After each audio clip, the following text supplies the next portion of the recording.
toutes et à tous, j'espère que vous allez bien. Bienvenue sur la chaîne Les Randonneurs du Passé. Aujourd'hui, nous allons faire une randonnée nature et un petit peu historique, car nous allons un peu parler des lépreux et des Romains. Donc, je vous invite à me suivre, et c'est parti pour l'aventure. Allez, go!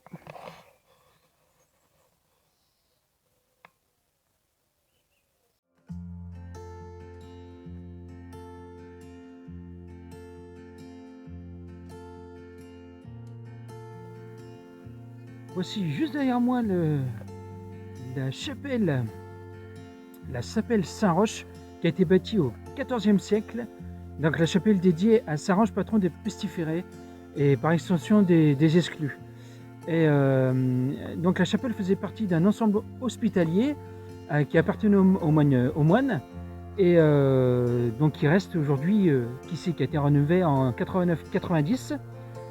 Et donc cette particularité, c'est que cette chapelle pouvait dédiée aux lépreux, et si vous voulez, les lépreux pouvaient assister à la messe, mais de l'extérieur. C'est pour ça que vous voyez les fenêtres avec les barreaux, voilà, ici et ici.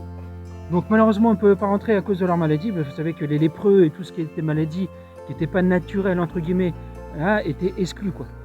Et en fait, ils pouvaient recevoir de l'aumône aussi via ces fenêtres. Donc les gens, ils donnaient, versaient l'argent ou autre au bord de la fenêtre, et les lépreux prenaient l'aumône. Voilà, donc nous allons reprendre notre chemin, et je vous raconterai un petit peu aussi comment est venue la lèpre qui existe aujourd'hui, hein, depuis l'Antiquité jusqu'à aujourd'hui. Donc il y en a encore, malheureusement, de nos temps, des lépreux. Donc je vais vous raconter un petit peu ça, et après il y a une petite histoire d'une petite voie romaine qu'on va aller voir.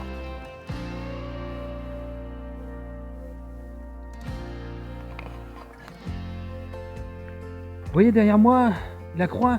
Vous avez beaucoup de croix vers chez vous, à côté de chez vous. En fait, ces croix-là délimitaient soit un terrain, soit un village, et on avait aussi la croix des lépreux. Donc c'est là qu'ils se regroupaient, et pour leur dire aussi de ne pas aller plus loin dans le village. Voilà, allez, moi c'est reparti. Ça va même dire bonjour à un copain. Salut toi.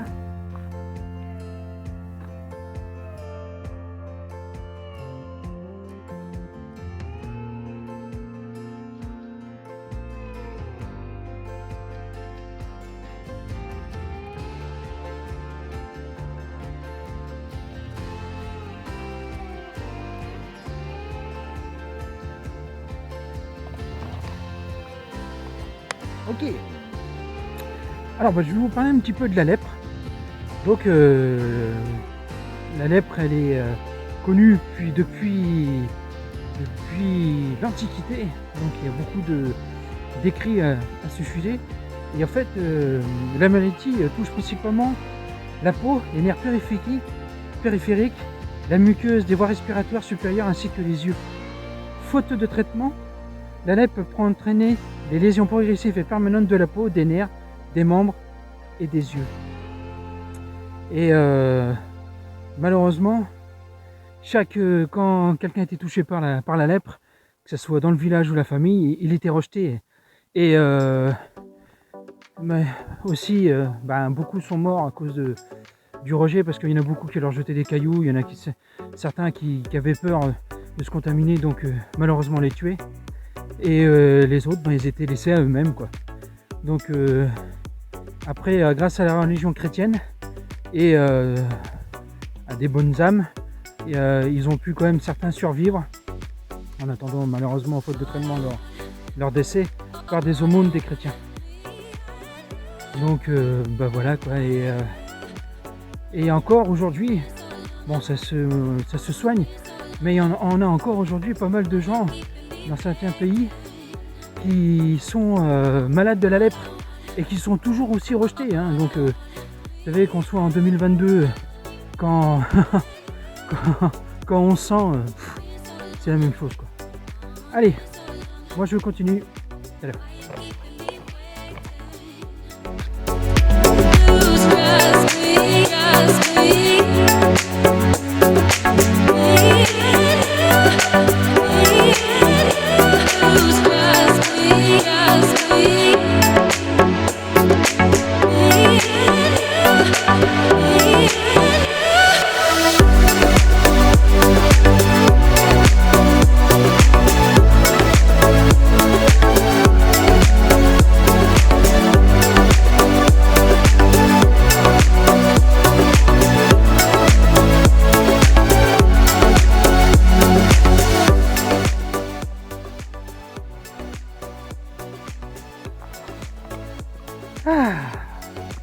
tellement beau.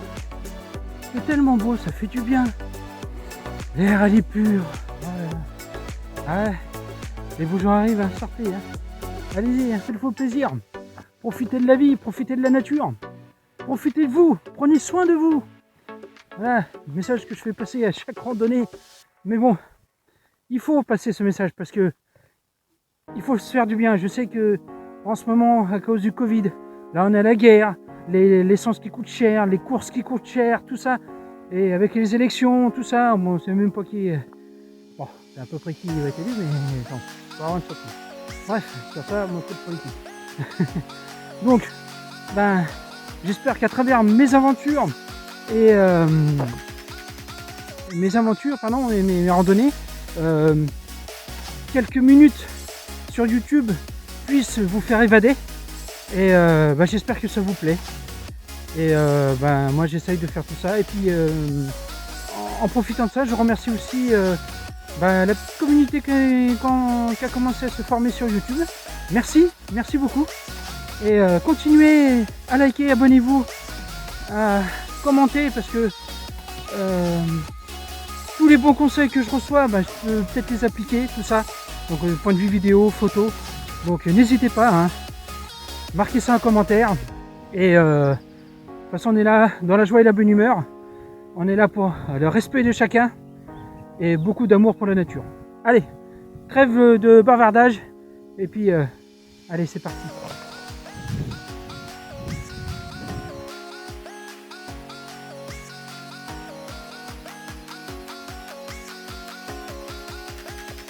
Voilà, je suis sur une crête et je vais vous faire découvrir Angoulême et un petit peu les horizons.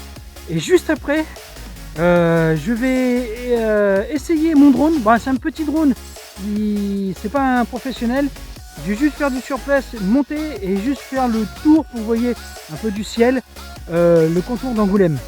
Voilà, mais c'est juste un petit drone et plus tard je m'achèterai un drone là où je pourrais aller plus loin et j'espère. Et bientôt j'ai une nouvelle caméra qui arrive et j'espère qu'aussi pour avoir de belles images et de vous fournir une meilleure qualité en son et en image. Allez, je vous fais le tour et après on décolle.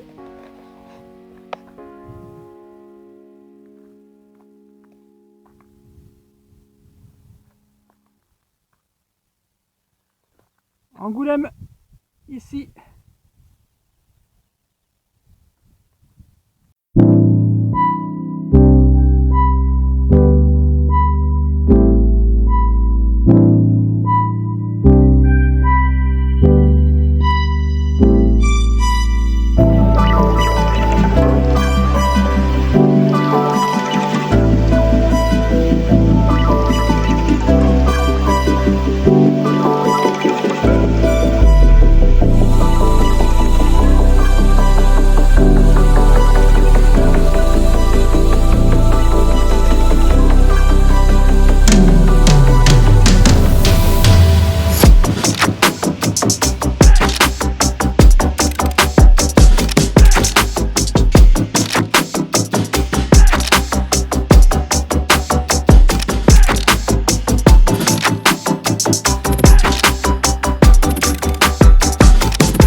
Là, je suis un chemin le long des bois. Regardez, je suis en plein milieu. Et en fait, ce chemin est une voie romaine. Mais je vais vous montrer un petit peu plus loin. On voit mieux la voie romaine. Patientez, patientez, je vais vous la faire montrer. Allez.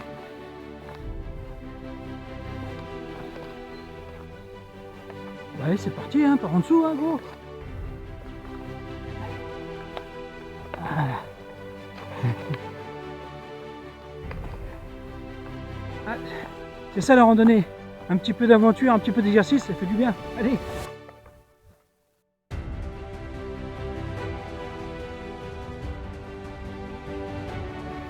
Je vous reprends.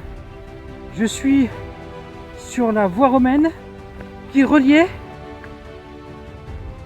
Limoges à Angoulême, ou Angoulême à Limoges. Nous avons une autre voie romaine qui s'appelle le chemin Boissenet, par contre, parce que la première je ne la connais pas. Pour ceux qui la connaissent, c'est la voie romaine qui est à côté de Viville, sur le circuit des crêtes à Viville, de la commune de Champigny en Charente. Si vous connaissez le nom de la toute petite voie romaine, dites-le moi en commentaire. Donc je prenais donc le chemin Boissenet qui partait de Saintes à Périgueux. Et là je vais vous montrer vraiment les derniers vestiges de cette voie romaine. Bon là, allez, il reste des cailloux, il reste un petit peu les pentes sur les côtés. Après la nature a pris ses droits, mais au moins ça existe toujours, la voie est toujours là. 2500 ans après, elle est toujours là. Allez, c'est parti. Voilà, les derniers vestiges, donc vous voyez, on voit le petit monticule qui descendait, parce qu'ils étaient intelligents aussi, hein. Ils faisaient ça un petit peu en hauteur, et que ça descendait pour que l'eau ne reste pas sur la voie. Donc eux, ils avaient déjà inventé tout ça déjà. Voici la voie romaine de Viville.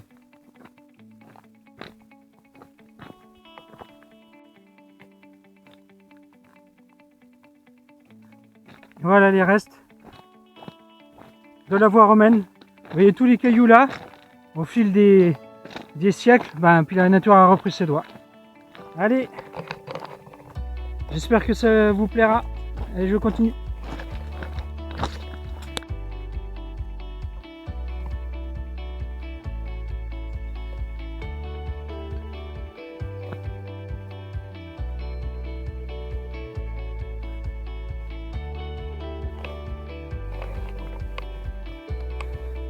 Très joli à voir, très joli à voir. Alors bon, je vous montre souvent des lavoirs, mais je vous ai pas expliqué ce que c'était des lavoirs, surtout pour les jeunes, parce que pour les anciens vous connaissez. Alors je vais vous raconter un petit peu ce que c'est un lavoir, quoi. Au cours du 19e siècle, les lavoirs apparaissent avec la notion d'hygiène et de propreté qui se développe. L'épidémie de choléra de 1849 entraîne leur aménagement et leur développement. Au début, une mare faisait office de lavoir. Progressivement, de petits barrages s'installèrent sur les ruisseaux ou à côté des sources. L'entourage des lavoirs était souvent dallé et il possédait une ou deux tables en pierre, un puisseur ou un second bassin. La lessive était une affaire de femmes, où les lavoirs étaient devenus leur domaine, un endroit convivial. La présence des hommes interdite lors du lavage était nécessaire pour remonter le linge aux habitants. L'arrivée de l'eau courante dans les foyers puis l'apparition des machines à laver dans les années 60 ont plongé les lavoirs dans l'oubli. La plupart étaient ensouvis sous les pierres et la végétation. Donc c'est bien des fois de réhabiliter encore une histoire de pas très vieille en fait, hein, elle n'est pas très vieille, mais c'est toujours bien de mémorer encore ces sites. Allez.